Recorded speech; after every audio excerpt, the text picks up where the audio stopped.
बच्चों आज जिस हम टॉपिक की बात करने जा रहे हैं वो है प्रोजेक्टाइल मोशन। और projectile motion NEET point of view से बहुत इंपॉर्टेंट है। हर साल नीट के अंदर प्रोजेक्टाइल मोशन से सवाल आता है, तो इसलिए ये आप सभी के लिए बड़ा इंपॉर्टेंट टॉपिक है। बच्चों सबसे पहले बात हम करते हैं कि प्रोजेक्टाइल मोशन होता क्या है। ये प्रोजेक्टाइल मोशन बच्चों होता क्या है, सुनिए। सबसे पहले बात करेंगे नेचर ऑफ पाथ कि बॉडी का पाथ किस तरह का होगा। बच्चों एक चीज सुनिए, जब एक्सेलरेशन कांस्टेंट हो, जब क्या हो, एक्सेलरेशन कांस्टेंट हो, मतलब एक्सेलरेशन तो क्या होगा, कांस्टेंट होगा। एक्सेलरेशन तो कांस्टेंट होना चाहिए। अब पाथ दो टाइप के होते हैं बच्चों, एक तो होता है स्ट्रेट लाइन, और एक होता है बच्चों पैराबोलिक। ये क्या होता है, पैराबोलिक पाथ। अब सवाल यह आता है कि स्ट्रेट लाइन पाथ कब क्या होता है, यदि स्टार्टिंग वेलोसिटी जीरो और एक क्या हो, कांस्टेंट, तो गारंटी है पार्टिकल का, बॉडी का जो पाथ होगा वो क्या होगा, स्ट्रेट लाइन होगा। कब, जब इनिशियल वेलोसिटी जीरो और एक्सेलरेशन कांस्टेंट, या एक्सेलरेशन और इनिशियल वेलोसिटी दोनों एक ही लाइन पे हो, या तो दोनों सेम डायरेक्शन में हो, या यू और ए अपोजिट डायरेक्शन में हो। ध्यान है, बस एक लाइन पे होना चाहिए, यू और ए एक लाइन पे होना चाहिए, तब भी पाथ क्या आता है, स्ट्रेट लाइन। और यदि स्टार्टिंग वेलोसिटी जीरो है और एक्सेलरेशन कांस्टेंट है, तब भी पाथ क्या आता है बच्चों, स्ट्रेट लाइन। बाकी सभी केसेस का मतलब है ए और यू के बीच में यदि कोई एंगल है, if angle between u and a, then 100% बच्चों जो पाथ होगा पैराबोलिक होगा, और उसी पाथ वाली मोशन को हम क्या बोलते हैं, प्रोजेक्टाइल मोशन। जैसे ग्राउंड पे कोई फुटबॉल है, आप उसको किक करते हो, तो इनिशियल वेलोसिटी और एक्सेलरेशन ड्यू टू ग्रेविटी के बीच में एक एंगल है, एक्सेलरेशन कांस्टेंट है, उसी को बोला आपने प्रोजेक्टाइल मोशन। और उसका पाथ कैसा होता है बच्चों, पैराबोलिक होता है। हम क्या करते हैं, मोशन अंडर ग्रेविटी को ही सिर्फ प्रोजेक्टाइल मोशन समझते हैं बच्चों, नहीं। जब एक्सेलरेशन कांस्टेंट होगा और एक्सेलरेशन और वेलोसिटी के बीच में कोई एंगल थीटा होगा, उस मोशन को, उस सभी टाइप की मोशन को बच्चों क्या बोलते हैं, प्रोजेक्टाइल मोशन। तो अब हम स्टार्ट करते हैं inclined projectile motion. Inclined projectile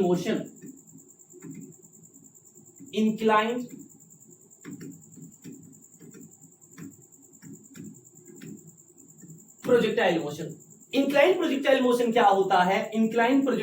क्या होता है बच्चों, मोशन अंडर ग्रेविटी, यानी कि जो मोशन होगी वो ग्रेविटी के अलोंग होने वाली है, और आपने ग्राउंड से किसी बॉडी को v या u स्पीड से फेंक दिया at angle theta with horizontal, और आपको पता है एक्सेलरेशन क्या रहने वाला है, वर्टिकल डाउनवर्ड रहने वाला है। यानी कि प्रोजेक्टाइल मोशन में x डायरेक्शन में जो एक्सेलरेशन है वो क्या रहेगा, जीरो, और y डायरेक्शन के अंदर एक्सेलरेशन क्या रहेगा, एक्सेलरेशन ड्यू टू ग्रेविटी के बराबर रहेगा। साइन कन्वेंशन हम जब न्यूमेरिकल सोल्व करेंगे या इसके कंसेप्ट पढ़ेंगे, जब साइन कन्वेंशन कर देंगे, यदि आप ऊपर की तरफ पॉजिटिव ले रहे हो तो नीचे आपको नेगेटिव लेना पड़ेगा, यदि ऊपर की तरफ नेगेटिव ले रहे हो तो नीचे आपको क्या लेना पड़ेगा, पॉजिटिव। वो साइन कन्वेंशन है।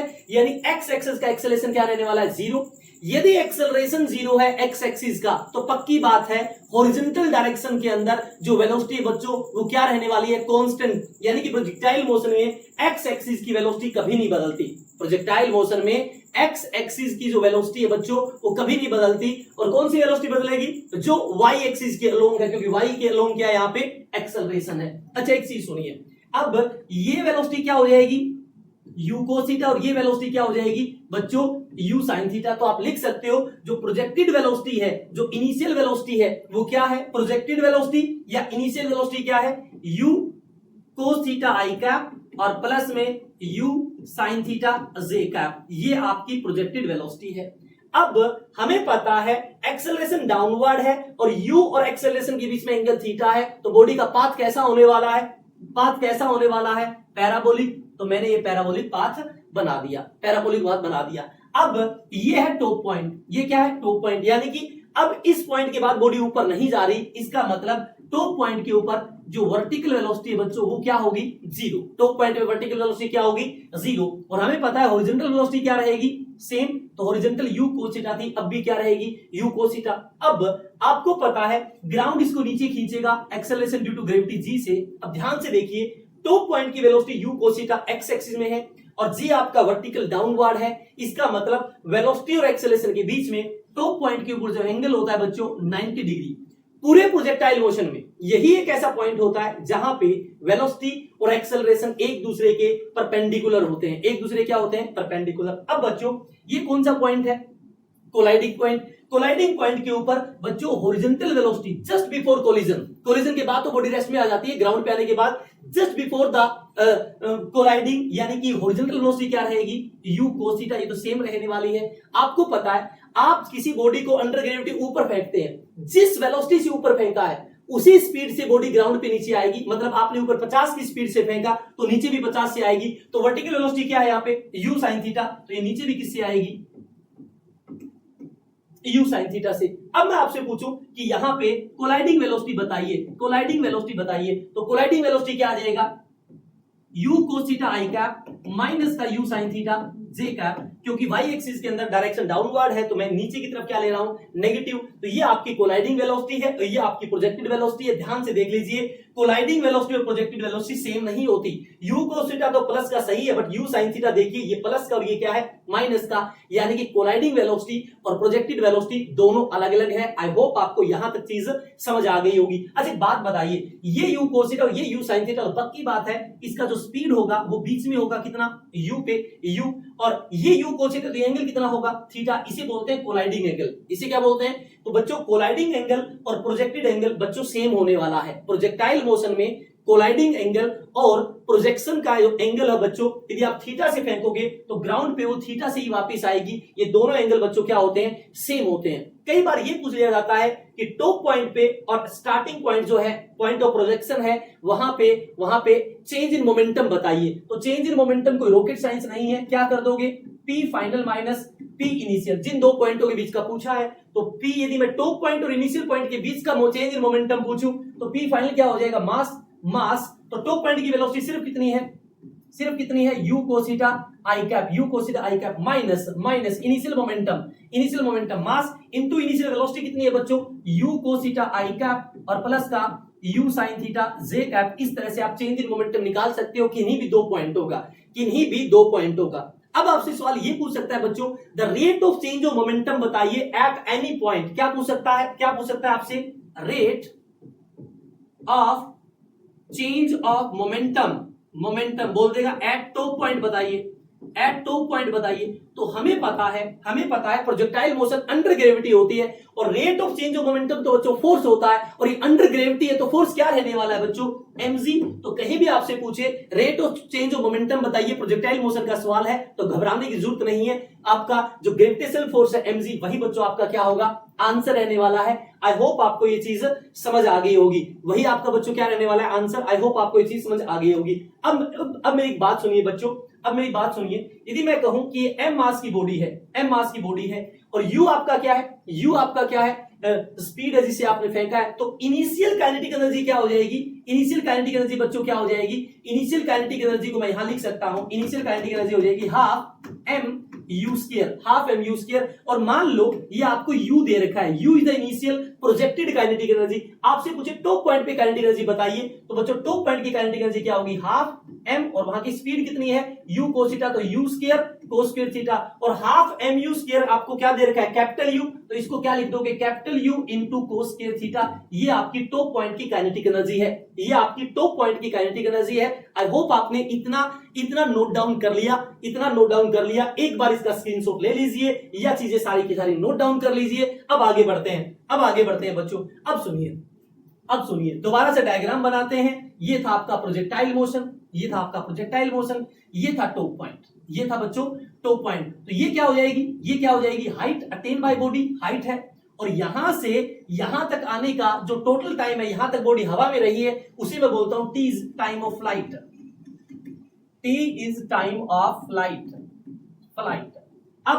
अब ये क्या होता है? u cos थीटा, ये दोबारा से क्या बोल देता हूं? u sin theta. यानी कि ये y एक्सिस की वेलोसिटी है और ये x एक्सिस की वेलोसिटी है, और ये एंगल कितना? थीटा। और आपने इसको किस पे प्रोजेक्ट किया था? u स्पीड से। ध्यान से देखिए बच्चों, जब आप किसी बॉडी को मोशन अंडर ग्रेविटी में ऊपर की तरफ फेंकते हैं यू स्पीड से, तो आपको पता है टॉप पॉइंट पे जाने का टाइम कितना होता है u बाय जी। तो u कौन सी वेलोसिटी है? Vertical velocity. अब वर्टिकल वेलोसिटी कौन सी है? u sin theta. तो आपसे कोई पूछे टॉप पॉइंट पे पहुंचने का समय बताइए, तो टॉप पॉइंट पे टाइम ऑफ एसेंट क्या होगा? टॉप पॉइंट पे पहुंचने का टाइम पीरियड क्या होता है? u बाय जी, यानी कि वर्टिकल वेलोसिटी डिवाइड में g। तो वर्टिकल वेलोसिटी अब की बार कितना है? u sin theta. तो यहां पे क्या लिख दूंगा? u sin थीटा बाय जी, या u यहां रख सकते हो uy बाय जी। ये तो टॉप पॉइंट पे जाने का टाइम है। जितने टाइम के लिए बॉडी ऊपर जाती है उतने टाइम में अंदर वापस आती है, तो आने और जाने का टाइम सेम हुआ। तो बच्चों टाइम ऑफ फ्लाइट क्या हो गया? 2u sin theta by G, और u sin थीटा आपकी वर्टिकल वेलोसिटी है, तो 2uy बाय जी आप आसानी से लिख सकते हो। तो ये आपका आ गया टाइम ऑफ फ्लाइट। मान लो बच्चों आपने मोशन अंडर ग्रेविटी के अंदर 1D के अंदर आपने बॉडी को u स्पीड से फेंका, तो वहां पर आप हाइट कैसे निकालते थे? h बराबर होता था u square by 2g। h बराबर क्या होता है? u square by 2g। u कौन सी वेलोसिटी है? वर्टिकल। बट यहां पे वर्टिकल वेलोसिटी कितनी है? u sin theta. तो यहां पर h का फॉर्मूला क्या आ जाएगा? u square sin square theta by 2g, यानी कि ये हाइट का फॉर्मूला है। इसको आप लिख सकते हो वर्टिकल वेलोसिटी का स्क्वायर डिवाइड में बच्चों 2g। ये h निकालने का फॉर्मूला है। ये बच्चों क्या है? h निकालने का फॉर्मूला है। आई होप आपको यहां तक चीज समझ आ गई होगी। अब बच्चों इस बॉडी को यहां से यहां तक हॉरिजॉन्टल में आगे लेकर जाने वाली वेलोसिटी कौन सी है? u cos theta. और आपको पता है एक्स एक्सिस में कोई एक्सेलरेशन है नहीं। जब एक्सेलरेशन नहीं होता तो वहां पर एक ही फॉर्मूला लगता है, velocity is equal to displacement by time. तो इस हॉरिजॉन्टल डिस्प्लेसमेंट को बच्चों बोलते हैं क्या? रेंज। ये तो आपका हॉरिजॉन्टल डिस्प्लेसमेंट है। तो वेलोसिटी कितनी u cos theta is equal to distance displacement कितना? r डिवाइड में टाइम। कब तक बॉडी यहां से यहां आएगी? टोटल टाइम ऑफ फ्लाइट में कितना? 2u sin थीटा बाय जी। ये आपका टाइम ऑफ फ्लाइट है। तो यहां से रेंज का फॉर्मूला कितना आ गया? u square sin 2 theta by g. This is the range. तो ये आपका बच्चों रेंज आ गया, ये आपका बच्चों हाइट आ गया, और ये आपका बच्चों क्या आ गया? Time of flight. यहां तक चीजें आई होप आपको क्लियर रही होगी। अगला पॉइंट देखते हैं बच्चों, अब मेरी बात सुनिए। दोबारा डायग्राम बनाते हैं। ये मान लेते हैं पैराबोलिक पाथ है प्रोजेक्टाइल मोशन का। ये है टॉप पॉइंट। ये बच्चों क्या है? Top point. तो टॉप पॉइंट की जो आपसे कोऑर्डिनेट पूछ सकता है, टॉप पॉइंट के कोऑर्डिनेट होता है बच्चों एक्स एक्सिस में, तो रेंज का आधा हो जाएगा r/2 और h ये आपके टॉप पॉइंट के कोऑर्डिनेट है। और जहां से आपने बॉडी को फेंका है, और यानी ओरिजिन से टॉप पॉइंट को मिलाने वाली जो लाइन है, वो हॉरिजॉन्टल के साथ कितना एंगल बनाती है? उसे बोलते हैं एंगल ऑफ एलिवेशन। उसे क्या बोलते हैं बच्चों? Angle of elevation. और आपने इसको किस एंगल पे फेंका था? थीटा। वो आपका एंगल ऑफ प्रोजेक्शन है। थीटा अलग चीज है, अल्फा क्या है? एंगल ऑफ एलिवेशन क्या होता है कि ओरिजिन से टॉप पॉइंट को मिलाने वाली जो लाइन है वो एक्स एक्सिस के साथ कितना एंगल बनाती है बच्चों? उसी को क्या बोलते हैं? Angle of elevation. I hope आपको यहां तक चीज क्लियर रही होगी कि ये आपका एंगल ऑफ एलिवेशन है। अच्छा आपको बताइए इस ट्रायंगल के अंदर tan अल्फा क्या होगा? tan अल्फा क्या होने वाला है? tan अल्फा होता है परपेंडिकुलर बाय बेस। तो परपेंडिकुलर तो आपका क्या है बच्चों? h, और बेस क्या है बच्चों? r/2। तो 2 कहां चला जाएगा? ऊपर। तो मैं इसको लिखूंगा 2। h क्या होता है? h होता है आपका u square sin square theta by 2g। ये तो आपका हो गया h डिवाइड में रेंज क्या होता है? Range 2u sin theta u cos theta, और डिवाइड में क्या? g। ये क्या होती है बच्चों? रेंज। इसको सोल्व कर लेते हैं। u स्क्वायर, तो u स्क्वायर से u स्क्वायर कैंसिल हो जाएगा, g से g कैंसिल हो जाएगा, 2 से 2 कैंसिल हो जाएगा, sin से sin कैंसिल हो जाएगा। तो ये बच्चों क्या बचा? sin theta by cos theta, tan theta, यानी कि tan alpha is equal to आया tan theta by 2। This is the relation between angle of elevation and angle of projection. This is the relation between angle of projection and angle of elevation. tan alpha is equal to tan theta by 2। theta is the angle of projection and alpha is the angle of elevation। I hope आपको यहां तक भी चीज clear रही होगी। अगला point देखते हैं बच्चों, ये दोबारा से मैंने डायग्राम बनाया। आपने बॉडी को ग्राउंड से फेंका, किस स्पीड से? u से, एट एंगल थीटा। ये आपका एंगल ऑफ प्रोजेक्शन है। मैं आपसे पूछूं कि किसी भी टाइम t के ऊपर वेलोसिटी बताइए। किसी भी टाइम टी के ऊपर क्या बताइए, वेलोसिटी। तो हमें पता है बच्चों, मान लेते हैं टी टाइम के अंदर बॉडी यहां पहुंची है, तो हॉरिजॉन्टल वेलोसिटी तो क्या रहेगी, सेम, कितना, u cos थीटा, और वर्टिकल वेलोसिटी क्या हो जाएगी, चेंज हो जाएगी। आपको पता है वर्टिकल के अंदर एक्सेलरेशन कांस्टेंट है, वर्टिकल के अंदर बच्चों एक्सेलरेशन क्या है, कांस्टेंट। यदि वर्टिकल के अंदर एक्सेलरेशन कांस्टेंट है तो बच्चों वहां पर मोशन की इक्वेशन लगाकर आप वेलोसिटी निकाल सकते हो। तो यहां की वेलोसिटी मैंने v मान ली, और v इज इक्वल टू क्या होता है, u प्लस at। तो u आपका इनिशियल वेलोसिटी कितना है, y एक्सिस में u sin थीटा, तो यहां पे क्या लिख दूंगा, u sin theta. v is equal to u plus at। तो a आपका क्या है, माइनस का g, क्योंकि डाउनवर्ड है, और कितने टाइम में, टी टाइम में। ये किसी टी टाइम के ऊपर वर्टिकल वेलोसिटी आ गई, और ये हॉरिजॉन्टल आपकी वेलोसिटी है। तो किसी टाइम पे वेलोसिटी निकालने का फॉर्मूला क्या आ जाएगा, u cos थीटा आई कैप प्लस में u sin theta minus gt into में j कैप। ये टी टाइम के अंदर ऊपर वेलोसिटी निकालने का फॉर्मूला है। आई होप यहां तक चीज आपको समझ आ गई होगी। अब आपसे पूछे कि टी टाइम के बाद बताइए बॉडी का हॉरिजॉन्टल के साथ एंगल कितना हो गया, बॉडी का हॉरिजॉन्टल के साथ एंगल कितना हो गया। तो ये आपकी वर्टिकल वेलोसिटी है, ये आपकी हॉरिजॉन्टल वेलोसिटी है। तो इसकी नेट वेलोसिटी तो बच्चों क्या जाएगी, इसके बीच में जाएगी। तो ये इसकी नेट वेलोसिटी मैंने मान ली, और मान लेते हैं टी टाइम के अंदर इसने एंगल कितना बना लिया, एक्स एक्सिस के साथ बीटा एंगल बना लिया।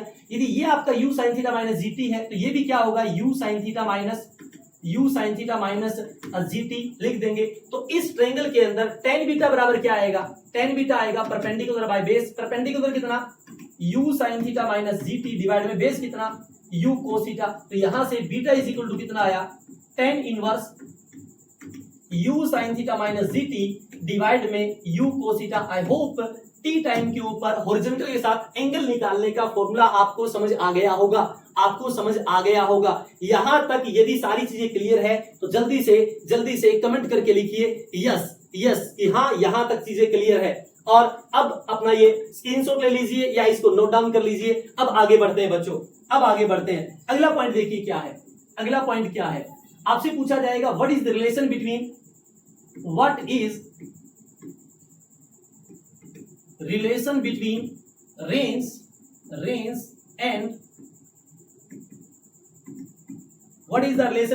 Range and height. आपसे पूछे कि रेंज और हाइट के बीच में क्या रिलेशन है, तो हमें पता है जब भी किन्हीं दो चीजों के बीच में रिलेशन पूछा जाए तो बच्चों उनको या तो डिवाइड कर देना चाहिए या मल्टीप्लाई कर देना चाहिए, जो आपको सही लगे। तो r by h is equal to r क्या होता है, u square sine 2 theta by z, और डिवाइड में h क्या होता है, u square sine square theta is by 2g। तो 2 ऊपर चला जाएगा, 2g ऊपर चला जाएगा, तो g से g क्या हो गया बच्चों, कैंसिल, 2 नहीं कैंसिल होगा, 2 यहां रहेगा, और u स्क्वायर से u स्क्वायर कैंसिल हो जाएगा। ऊपर लिखूंगा मैं 2 sin theta cos theta into 2 divide में साइन स्क्वायर थीटा। एक साइन से एक साइन भी कैंसिल हो जाएगा, तो यहाँ पे बच्चों, यहाँ पे मैं h को इस साइड ले जाऊं, ये आपका r है, तो साइन ऊपर जाएगा और 2 cos थीटा नीचे आएगा, 2 इंटू 2 4 cos थीटा नीचे आएगा, तो साइन बाय 4 cos थीटा को क्या लिख सकता हूं, tan थीटा बाय 4। तो this is the relation between r and h बराबर होता है r tan theta bye 4। h बराबर होता है बच्चों, h बराबर होता है r tan theta bye 4, h बराबर होता है r tan theta bye 4। I hope यहां तक चीजें क्लियर है। ये रेंज और हाइट के बीच में बच्चों क्या है, रिलेशन है। अब सुनिए अगला पॉइंट आपसे पूछे r max कब होगी, तो मैक्सिमम रेंज बराबर होता है, मैक्सिमम रेंज निकालने के लिए रेंज क्या होता है बच्चों, u square sine 2 theta by z। तो किसी भी स्पीड पे मैक्सिमम रेंज आपसे पूछे तो स्पीड तो आपको कांस्टेंट करना पड़ेगा, g वैसे ही कांस्टेंट है। तो r मैक्सिमम के लिए बच्चों, साइन 2 थीटा क्या होना चाहिए, मैक्सिमम। और साइन मैक्सिमम कहां होता है, 90 पे। इसका मतलब 2 थीटा कितना बच्चों, 90 डिग्री, तो थीटा कितना, 45 डिग्री, थीटा कितना, 45 डिग्री। अब बच्चों हमारा सवाल क्या था, हमारा सवाल ये था, हमने क्या किया, ग्राउंड के साथ किसी बॉडी को u स्पीड से फेंका था, और ये एंगल क्या होता है, थीटा, और ग्रेविटी कहां जाती है बच्चों, g। तो रेंज मैक्सिमम के लिए ये थीटा कितना होना चाहिए आपका, 45, थीटा कितना होना चाहिए 45। अब जो मैं आपको कंसेप्ट बताने जा रहा हूं बच्चों, वो बहुत बहुत टॉप लेवल का कंसेप्ट है, ध्यान से सुनना, ध्यान से सुनना। जब भी मैक्सिमम रेंज के लिए एंगल पूछे तो ऐसे ही रैंडमली 45 डिग्री नहीं बोलना। पहले आप ये देखोगे कि बॉडी कहां जाके गिरनी है और कहां जाके किस पॉइंट पे जाके गिरनी है, कहां से फेंका है। बहुत सारे फैक्टर होते हैं मैक्सिमम रेंज का। तो जब भी आरमैक्स पूछे तो बच्चों एक तो नेट एक्सेलरेशन के अपोजिट लाइन खींचिए। ये आपका नेट एक्सेलरेशन जी नीचे था, इसके अपोजिट लाइन खींच ली। दूसरा जिस लाइन के ऊपर बॉडी गिरनी है बच्चों, उस लाइन को देखिए, इस लाइन के ऊपर बॉडी गिरनी है। तो जिस लाइन के ऊपर बॉडी गिरनी है और एक्सेलरेशन के जो अपोजिट वाली लाइन है, उसके बीच में जो एंगल होता है, उसका हाफ एंगल के ऊपर बच्चों रेंज मैक्सिमम होती है। चेक कर लो। ये आपका एक्सेलरेशन है, इसकी अपोजिट वाली लाइन ये होगी, ये वो एक्सिस है जिसके ऊपर बॉडी गिरनी है। तो इन दोनों के बीच में एंगल कितना 90। और मैंने क्या कहा, रेंज होता है इन दोनों लाइनों के बीच का जो एंगल है उसके हाफ एंगल पे। तो इन दोनों के बीच में 90 डिग्री है, तो हाफ एंगल कितना आएगा 45। तो ये भी तो 45 डिग्री है, ये भी तो बच्चों क्या है 45 डिग्री है। जैसे मेरे कहने का सवाल है, मेरे कहने का मतलब ये है, मान लो एक्स एक्सिस में एक्सेलरेशन 10 है, एक्स एक्सिस में एक्सेलरेशन 10 है, वाई एक्सिस के अंदर भी एक्सेलरेशन कितना है बच्चों 10 है। और इसी यहां से आपने बॉडी को फेंका यू से आपने बॉडी को फेंक दिया बच्चों यू से। तो बताइए थीटा कितना होगा कि रेंज मैक्सिमम हो। तो स्टेप बाय स्टेप आपको काम करना है। सबसे पहले नेट एक्सेलरेशन देखोगे तो ये 10 है, तो नेट एक्सेलरेशन बिल्कुल बीच में जाएगा, यानी कि ये एंगल कितना हो जाएगा 45 डिग्री। ये आपका ए नेट है। फिर मैंने आपको बताया नेट एक्सेलरेशन के अपोजिट में लाइन लगाइए, नेट एक्सेलरेशन के अपोजिट में बच्चों लाइन लगा दी, ये नेट एक्सेलरेशन के अपोजिट में लाइन हो गई। फिर जिस लाइन के ऊपर बॉडी को गिरना है वो लाइन खींच ली, वो ये लाइन है। अब आपको पता है ये 45 डिग्री है और ये टोटल एंगल 180 डिग्री होता है, तो ये एंगल कितना हो गया 135 डिग्री। आपको पता है मैक्सिमम रेंज के लिए जहां जिस लाइन के ऊपर बॉडी गिरनी है और एक्सेलरेशन का जो अपोजिट लाइन है उसके बीच में जो एंगल है उसका हाफ एंगल के ऊपर रेंज क्या होती है मैक्सिमम। तो इसका आंसर कितना आ जाएगा 67.5, क्योंकि 135 डिग्री का हाफ कितना हो जाएगा 67.5 डिग्री। आई होप आपको ये चीज समझ आ गई होगी। जैसे एक सवाल और मैं आपसे पूछूं कि मान लो हॉरिजॉन्टल के साथ ये कोई इंक्लाइंड सरफेस है, कितने एंगल के ऊपर अल्फा के ऊपर, मोशन अंडर ग्रेविटी है। बताइए कितने एंगल के ऊपर बॉडी फेंके कि रेंज क्या आ जाए मैक्सिमम। तो आपको पता है एक्सेलरेशन तो कहां है, डाउनवर्ड है, कितना जी। तो सबसे पहले इसके अपोजिट में एक लाइन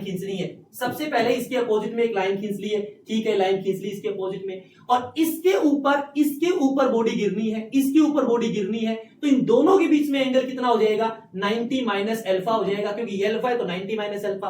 और आपको पता है जिस लाइन के ऊपर बॉडी गिरनी है और एक्सेलरेशन का जो अपोजिट लाइन है उसके बीच का जो एंगल होता है उसके हाफ एंगल पे रेंज क्या होती है मैक्सिमम। तो रेंज किस एंगल पे मैक्सिमम होगी 90 माइनस अल्फा बाय 2, यानी कि थीटा आपको क्या करना पड़ेगा 90 minus alpha by 2। I hope बच्चों ये चीज आपको समझ आ गई होगी। ये मैक्सिमम रेंज का कंसेप्ट है। जनरली यदि सिंपल वाले सवाल है कि ये आपका यहां से बॉडी को आपने यू स्पीड से फेंका है at angle theta under gravity, तो ये बिल्कुल सिंपल है। यहां पे आप आंसर बोल सकते हो 45 डिग्री के ऊपर बच्चों रेंज क्या होती है मैक्सिमम।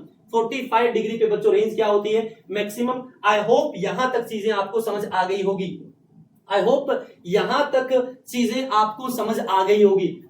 अब मेरा एक सवाल ये है आपसे कि मान लो आपने मोशन अंडर ग्रेविटी बॉडी को फेंका यू स्पीड से एट एंगल थीटा, तो ये बना आपका क्या, ये बना आपका पैराबोलिक पाथ। ये क्या बना बच्चों पैराबोलिक पाथ। मैं आपसे पूछूं बताइए कितने टाइम के बाद उसकी वेलोसिटी इनिशियल वेलोसिटी के यानी प्रोजेक्टेड वेलोसिटी के परपेंडिकुलर हो जाएगी। प्रोजेक्टेड वेलोसिटी क्या हो जाएगी बच्चों परपेंडिकुलर। मान लो एंगल ऑफ प्रोजेक्शन 45 डिग्री है, तो बच्चों कोलाइडिंग एंगल भी कितना होगा 45 डिग्री। ये आपकी फाइनल वेलोसिटी है और ये आपकी इनिशियल वेलोसिटी है। तो मैं इस इनिशियल वेलोसिटी को यहाँ पे पैरेलली शिफ्ट कर सकता हूँ, तो ये 45 डिग्री है, तो ये भी कितना होगा 45 डिग्री। तो ये तो आपकी इनिशियल वेलोसिटी है और ये आपकी प्रोजेक्टेड आपकी कोलाइडिंग वेलोसिटी है, तो इनके बीच में एंगल कितना आया 90 डिग्री, यानी कि प्रोजेक्टेड वेलोसिटी और कोलाइडिंग एंगल दोनों 90 डिग्री हुई है। कितने टाइम के बाद? ये तो कोलाइडिंग है, तो यहाँ तो टोटल टाइम ऑफ फ्लाइट के बराबर, तो यानी कि जब एंगल ऑफ प्रोजेक्शन 45 डिग्री है तो 2u sin theta by g time के बाद उसकी वेलोसिटी, प्रोजेक्टेड वेलोसिटी क्या होती है बच्चों? परपेंडिकुलर। तो ये तो कब हुआ? जब एंगल ऑफ प्रोजेक्शन 45 डिग्री है। मान लो एंगल ऑफ प्रोजेक्शन 45 डिग्री से बच्चों कम है, यदि 45 से कम है तो ये 45 से कम हुआ, मान लो ये 30 डिग्री है, तो ये 30, तो ये भी 30 और ये 30, तो ऊपर वाला तो आपका पैरेलली शिफ्ट किया तो वो भी 30 और 30 कितना हुआ 60, यानी कि टोटल टाइम ऑफ फ्लाइट के बाद भी परपेंडिकुलर नहीं हो सकते। इसका मतलब एंगल ऑफ प्रोजेक्शन यदि 45 से कम है तो ये कभी भी एक दूसरे के परपेंडिकुलर नहीं हो पाएंगे, और यदि एंगल ऑफ प्रोजेक्शन 45 डिग्री है तो टाइम ऑफ फ्लाइट के बाद उसकी वेलोसिटी, प्रोजेक्टेड वेलोसिटी की क्या हो जाएगी बच्चों? परपेंडिकुलर। अब यदि कोई जनरल सवाल हो सर किसी भी थीटा के लिए बताइए, तो किसी भी थीटा के लिए आपको सोल्व करना पड़ेगा। मान लेते हैं आपने बॉडी को फेंका u स्पीड से एट एंगल थीटा और बॉडी कुछ इस तरह से गई। मान लेते हैं बॉडी यहां पहुंची, यहाँ पे वेलोसिटी मैंने क्या मान ली इसकी? इनिशियल वेलोसिटी के परपेंडिकुलर। तो पहले इनिशियल वेलोसिटी क्या लिख लूं? इनिशियल वेलोसिटी है u cos थीटा i का और प्लस में u sin थीटा j का, ये आपकी इनिशियल वेलोसिटी होगी। और किसी t टाइम के बाद आपको पता है ये क्या होता है u cos थीटा और ये क्या होता है u sin theta minus gt। तो ये वेलोसिटी कितनी हो जाएगी? ये वेलोसिटी हो जाएगी u cos theta i cap और प्लस का u sin theta minus gt j का, ये वेलोसिटी है और ये आपकी प्रोजेक्टेड वेलोसिटी है। और मैंने ये माना है कि t टाइम के बाद ये दोनों वेलोसिटी परपेंडिकुलर है। जब दो वेक्टर परपेंडिकुलर हो तो उनका डॉट प्रोडक्ट क्या होता है बच्चों? 0। तो आपको क्या करना पड़ेगा? इन दोनों वेलोसिटी का डॉट प्रोडक्ट क्या कर दीजिए? 0। तो डॉट प्रोडक्ट में i और i की गुणा होती है तो क्या आएगा? u square cos square theta, और इन दोनों की यदि मैं करूंगा तो ये क्या आएगा? u square sin square theta minus u sin theta gt is equal to क्या बच्चों? 0। तो ये u स्क्वायर कॉमन ले लूंगा तो ये बचेगा u स्क्वायर, क्योंकि sin square plus cos square 1 हो जाएगा। उस साइड जाकर u sin theta into gt, u से u कैंसिल, तो ये क्या आया? t इज इक्वल टू आया बच्चों u by g sin theta, यानी कि किसी भी एंगल के लिए कि इस टाइम के बाद उसकी वेलोसिटी, प्रोजेक्टेड वेलोसिटी क्या हो जाएगी बच्चों? परपेंडिकुलर। तो ये टाइम आप रट लीजिए, u by g sin theta time के बाद उसकी वेलोसिटी, प्रोजेक्टेड वेलोसिटी की क्या होने वाली है? परपेंडिकुलर। आई होप आपको ये पॉइंट भी समझ आ गया होगा, अगला पॉइंट देखते हैं बच्चों। अगला पॉइंट क्या कहता है? अगला पॉइंट है इक्वेशन ऑफ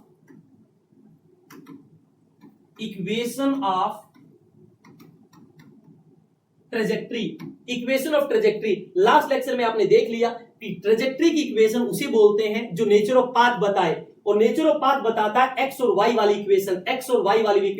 तो मान लेते हैं t टाइम के अंदर बॉडी पहुंची होगी कहीं, तो t टाइम के अंदर बॉडी कहीं पहुंची होगी। मान लेते हैं ये डायग्राम मैंने बनाया ऐसा, तो t टाइम के अंदर यहां पहुंची होगी। इस पॉइंट के कोऑर्डिनेट कितने हैं? एक्स वाई है, एक्स वाई, तो एक्स तो हॉरिजॉन्टल डिस्प्लेसमेंट है, तो हॉरिजॉन्टल डिस्प्लेसमेंट को क्या लिखूंगा? X is equal to t. उसको लेकर आने वाला कौन है? यू कोसीटा, तो एक्स बराबर क्या आ जाएगा? T into u cos theta. और y के अंदर क्या आएगा? y is equal to s is equal to क्या होता है? यूटी। तो u आपका क्या? u साइन थीटा t और माइनस हाफ g इंटू में टी स्क्वायर, ये आपका y आ गया।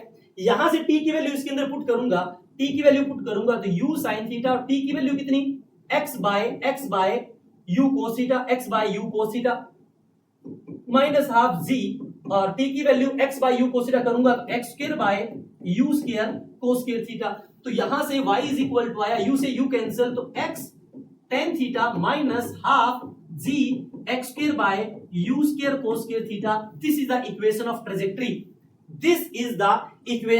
ट्रेजेक्ट्री। बच्चों इसी को बोलते हैं इक्वेशन ऑफ ट्रेजेक्ट्री, जो x और y की फॉर्म में हो। हमें पता है थीटा एंगल ऑफ प्रोजेक्शन है तो कांस्टेंट है, तो इसको मैं कांस्टेंट बोल दूं तो y इज इक्वल टू क्या लिख दूं?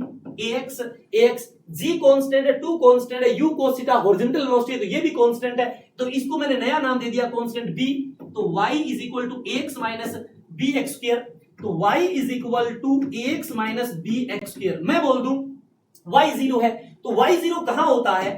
y0 इस पॉइंट पे होता है, तो जहां पे x क्या हो जाएगा? रेंज हो जाएगा, तो ar माइनस br स्क्वायर, क्योंकि जहां पे y है वो तो फाइनल पॉइंट है, जहां पे y 0 है तो x r के बराबर होगा। तो यहां से a by b is equal to क्या आ गया बच्चों, रेंज। तो रेंज होता है x का कंपोनेंट, x के साथ जो मल्टीप्लायर है डिवाइड में जो x स्क्वायर के साथ मल्टीप्लाई है, यानी कि x का कंपोनेंट डिवाइड में x स्क्वायर का कंपोनेंट, इसी को क्या बोलते हैं बच्चों, रेंज। जैसे मैं आपसे पूछूं y is equal to √3x minus x square, find the range if this is the equation of trajectory. तो मुझे पता है x वाला कंपोनेंट a होता है और x स्क्वायर वाला कंपोनेंट b होता है, तो यहां पे रेंज कितनी आ जाएगी, a बाई बी। तो a आपका √3 और b आपका 1 है, तो रेंज कितना हो जाएगा, √3। इस तरह से आप आसानी से सवाल सोल्व कर सकते हैं, आसानी से सवाल सोल्व कर सकते हैं।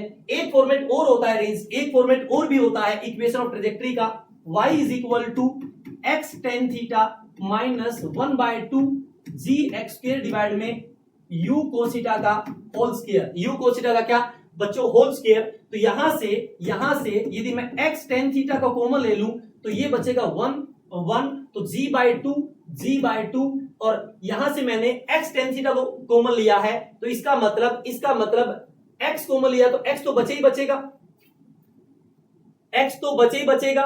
x tan थीटा कॉमन लिया तो मैं क्या करूंगा, tan थीटा से मल्टीप्लाई कर दूं, tan थीटा से डिवाइड कर दूं, tan थीटा मल्टीप्लाई वाला तो बाहर ले लिया, तो डिवाइड करूंगा तो ये क्या बनेगा, u square cos square theta, और tan थीटा को क्या लिख दूंगा, sin theta by cos theta, cos theta से cos थीटा क्या हो जाएगा, कैंसिल। तो ये क्या बचा u square sin 2 theta by z, u square sin 2 theta by z, क्योंकि u square sin theta cos theta 2, तो ये तो sin 2 थीटा होता है, डिवाइड में जी तो रेंज हो गया। तो y बराबर क्या आया, x tan theta into 1 minus x by r, 1 minus x by r। ये भी एक इंपॉर्टेंट रिजल्ट है equation of trajectory for projectile motion, y is equal to x tan theta into 1 minus x by r। I hope आपको ये चीज भी समझ आ गई होगी, अब देखते हैं बच्चों, अब देखते हैं कंसेप्ट ऑफ सेम रेंज। माना for same speed let for same speed at angle theta and alpha, range is same, theta और अल्फा पे रेंज सेम है। तो पहले सेम स्पीड के लिए r इज इक्वल टू क्या लिख दो, u square sin 2 theta by G, और अल्फा के लिए u square sin 2 alpha by G, तो g से g कैंसिल, u स्क्वायर से u स्क्वायर कैंसिल, तो sin 2 theta is equal to sin 2 alpha को लिख सकता हूं मैं sin 2 अल्फा को लिख सकता हूं मैं 90। ये देखिए एक sin 180 minus theta, sin 180 minus theta sin theta होता है, sin 180 minus theta sin theta होता है, तो sin 2 अल्फा को लिख सकता हूं मैं 180 माइनस 2 अल्फा, क्योंकि ये sin 2 अल्फा ही होगा, तो sin से sin कैंसिल, तो 2 theta plus 2 alpha is equal to कितना, 180 डिग्री। तो थीटा प्लस अल्फा बराबर कितना आया बच्चों, 90 डिग्री, यानी कॉम्प्लीमेंट्री एंगल, ऐसे दो एंगल जिनका सम 90 डिग्री हो, सेम स्पीड के लिए उनकी रेंज सेम होती है। ऐसे दो एंगल जिनका सम 90 डिग्री हो, सेम स्पीड से उनको यदि फेंका जाए अंडर ग्रेविटी तो उनकी रेंज सेम होती है, जिनका सम कितना हो, 90 डिग्री। जैसे मैं आपको बोल दूं एक एंगल 45 माइनस थीटा है तो दूसरा एंगल कितना होगा, 45 प्लस थीटा। यहाँ पे बच्चों रेंज क्या होने वाली है, सेम। मैं बोल दूं एक एंगल 1 डिग्री है तो दूसरा एंगल कितना होगा, 89 डिग्री। मैं बोल दूं एक एंगल 42 डिग्री है तो दूसरा कितना होगा, 48 डिग्री। तो इनके ऊपर बच्चों रेंज क्या रहने वाली है, सेम रहने वाली है। इसके ऊपर रेंज क्या रहने वाली है बच्चों, सेम। जैसे दो एंगल जिनका सम 90 डिग्री हो, वहां पे रेंज क्या रहने वाली है बच्चों, सेम रहने वाली है। और एक चीज सुनिए, h बराबर क्या होता है, u square sin square theta by 2g, यानी कि जो हाइट है वो थीटा के डायरेक्टली प्रोपोर्शनल होता है। थीटा ज्यादा तो हाइट ज्यादा होगी, जैसे ये पाथ है कितने पे, 15 डिग्री पे। कितने पे क्या बच्चों, 15 डिग्री पे। तो यदि मैं 75 डिग्री का प्रोजेक्शन बनाऊंगा तो 75 और 15 क्या होता है, 90, यानी कि रेंज सेम रहेगी, बट 75 एंगल ज्यादा तो हाइट क्या रहने वाली है, ज्यादा। तो ये ग्राफ कुछ इस तरह से बनेगा, ये ऊपर वाला कितना 75 डिग्री और नीचे वाला कितना 15 degree.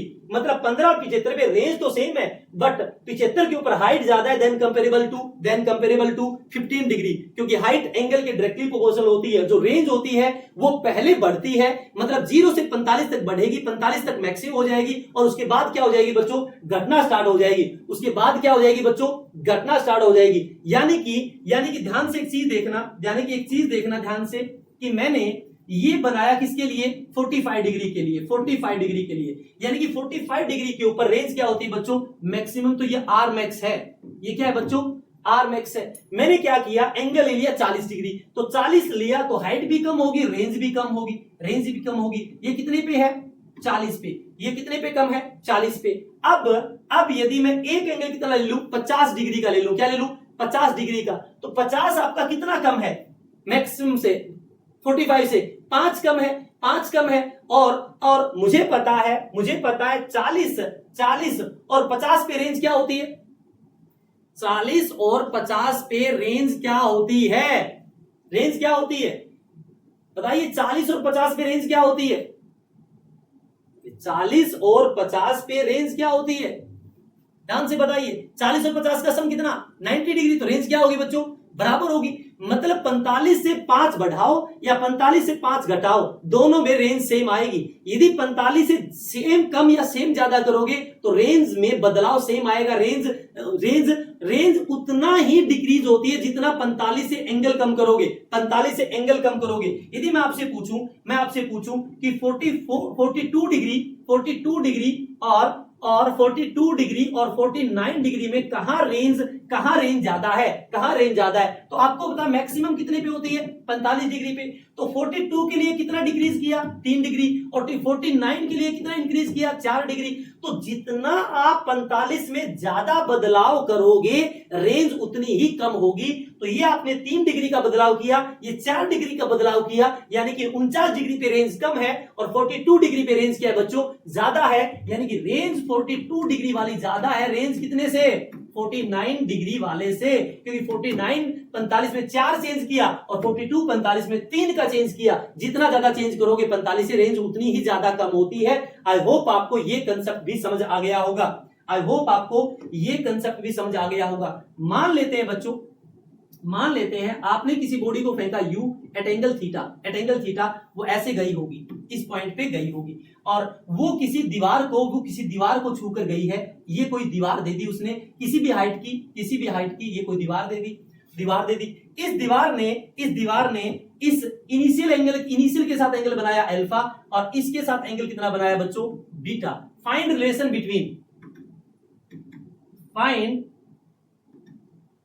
Between theta alpha and beta.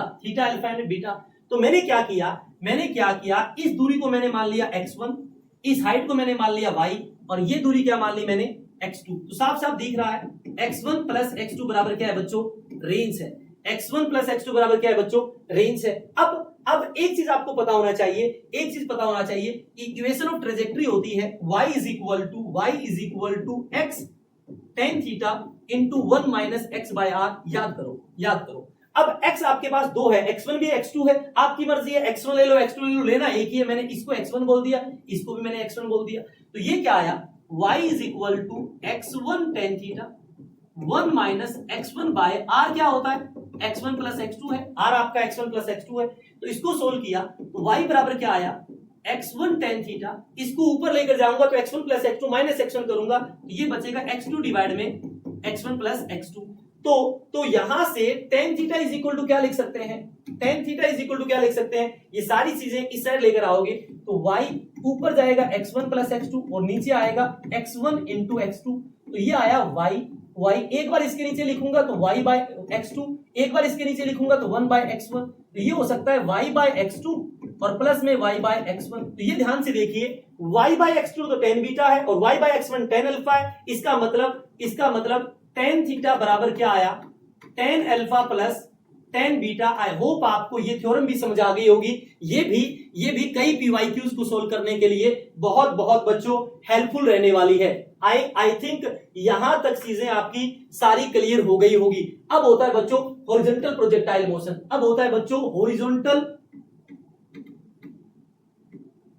Horizontal projectile motion क्या होता है, किसी हाइट पे जाके, मान लो h हाइट पे जाके आपने बॉडी को सिर्फ हॉरिजॉन्टल स्पीड से फेंक दिया अंडर द ग्रेविटी, होते हैं हॉरिजॉन्टल प्रोजेक्टाइल मोशन। तो ये बॉडी यहां से यहां तक आई होगी। आपको पता है u और आपका g नीचे है, इनके बीच में कोई एंगल है तो पाथ पैराबोलिक रहने वाला है। और यहां से यहां तक आने में आपको पता है u का कोई रोल नहीं है, क्योंकि जो टाइम ऑफ फ्लाइट है वो सिर्फ वर्टिकल वेलोसिटी पे डिपेंड करता है, और वर्टिकल वेलोसिटी कितनी है यहाँ पे 0। वर्टिकल वेलोसिटी 0 है, तो यहां से यहां तक आने का जो टाइम पीरियड रहेगा वो t इज इक्वल टू, आपको पता है कितना होता है, √2h/g। t is equal to क्या होता है, √2h/g। आई होप आपको ये चीज समझ आ गई होगी। अगला पॉइंट क्या है बच्चों, अगला पॉइंट क्या है, ये क्या होती है, रेंज। आपको पता है रेंज बराबर होता है horizontal velocity into time of flight. तो हॉरिजॉन्टल वेलोसिटी क्या है, u इनटू में क्या, √2h/g। ये क्या आ गई बच्चों, रेंज। और क्या पूछ सकता है, और आपसे पूछ सकता है कि कोलाइडिंग वेलोसिटी बताइए। तो कोलाइडिंग वेलोसिटी ये तो क्या रहेगा, u ही रहेगा। और ये वेलोसिटी आपको निकालना पड़ेगा। v इज इक्वल टू क्या होता है, u plus at। v is equal to क्या होता है, u प्लस at। तो बॉडी नीचे की तरफ जा रही है तो माइनस का v। इनिशियल वेलोसिटी वर्टिकल कितनी है, 0। a कितना, माइनस g। और यहां तक आने में समय कितना लगा, √2h/g। तो माइनस माइनस कैंसिल, v बराबर कितना आया, v बराबर आया √2gh। ये वर्टिकल वेलोसिटी कितनी हो जाएगी, √2gh। तो ये आपकी कोलाइडिंग वेलोसिटी हो जाएगी। ये बच्चों आपकी क्या हो जाएगी, कोलाइडिंग वेलोसिटी। आई होप आपको हॉरिजॉन्टल प्रोजेक्टाइल मोशन भी समझ आ गया होगा। जितने भी रॉकेट के, हेलीकॉप्टर के वगैरह के सवाल होते हैं वो हॉरिजॉन्टल प्रोजेक्टाइल मोशन से सोल्व करना है। आपसे पूछे वेलोसिटी बताओ एट टाइम t, तो t टाइम के ऊपर ये तो क्या रहेगी, u ही रहेगी। और ये वेलोसिटी कितनी हो जाएगी बच्चों, gt हो जाएगी। ये बच्चों वेलोसिटी कितनी हो जाएगी, gt। तो आप लिख सकते हो velocity v is equal to ui और माइनस का gt j कैप। ये किसी t टाइम के ऊपर क्या आ जाएगी बच्चों, वेलोसिटी। क्या आ गई है बच्चों, वेलोसिटी। आई होप आपको हॉरिजॉन्टल प्रोजेक्टाइल मोशन भी समझ आ गया होगा। ध्यान रखना बच्चों, यदि दो प्रोजेक्टाइल मोशन हो रहा है और दोनों का हाइट सेम है, तो याद रखना दोनों का टाइम ऑफ फ्लाइट भी सेम होगा। क्योंकि बच्चों जैसे मैं आपको बोलूं कि दो प्रोजेक्टाइल मोशन है, ऐसे और ऐसे, दोनों का हाइट दे रखा है बिल्कुल सेम। दोनों का हाइट क्या दे रखा है बच्चों, सेम। ये हाइट और ये हाइट बच्चों सेम है। तो हाइट सेम है, इसका मतलब दोनों की वर्टिकल वेलोसिटी सेम है, क्योंकि हाइट पे ले जाने वाली वर्टिकल वेलोसिटी होती है, क्योंकि h का फॉर्मूला होता है uy का स्क्वायर बाय 2g। और यदि आपका वर्टिकल वेलोसिटी सेम है तो टाइम पीरियड कितना होता है, 2u/g। तो दोनों का टाइम ऑफ फ्लाइट भी सेम होगा। t1 इज इक्वल टू क्या बच्चों, t2। t1 is equal to बच्चों क्या, t2। आई होप आपको ये चीज समझ आ गई होगी। पीछे मैंने आपको बताया दो एंगल, एक थीटा है और एक अल्फा है।